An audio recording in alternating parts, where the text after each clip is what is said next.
ngeen doon membre ba faw Toubactu officiel bis ni ki tey daal jàpp leen dootu leen amati benn jaaxle si wàllu info bu gaaw te wóor. mu ne xolam seet na ci baax mu ne xel mi dal na ci mu ne jataay bi jéego ngeen jógee Ndakaaru ba ñëw fii mu ne xam na ngeen lu baax rek la waaye alhamdulilah rabbil alamin mu ne ci loolu rek ngeen ko fekk mu ne yàlla seere na ne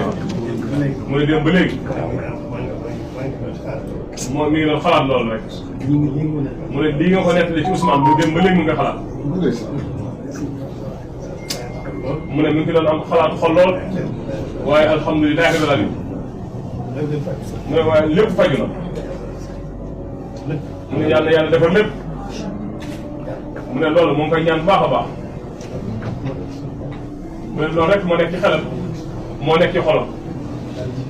mu ne dara jiituwu ko ci ay yitteem mu ne kon jërëjëf fa tabarakallahu mu ne jëf yi rafet na lool mu ne lépp lu baax rek la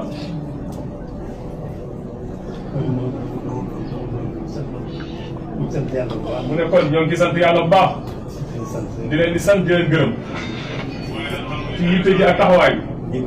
mu ne yëg na ko bu baax a baax mu ne soññi ngeen ko bu baax a baax mu ne yëg na ko te incha allahu lu mu mën rek daan ko def ci lu baax mu ne amul benn yitte lu baax rek mooy yitteel mooy yéeneen mu ne sant leen yàlla baax a baax mu ne sant nañ yàlla baax a baax mu ne lu baax rek moo nekk ci moom lu baax rek la bëgg moom rek mooy yéeneen mu ne bu jugee it loolu rek moo yëkkati mu ne kon jërë ngeen jëf loolu rek moo fi nekk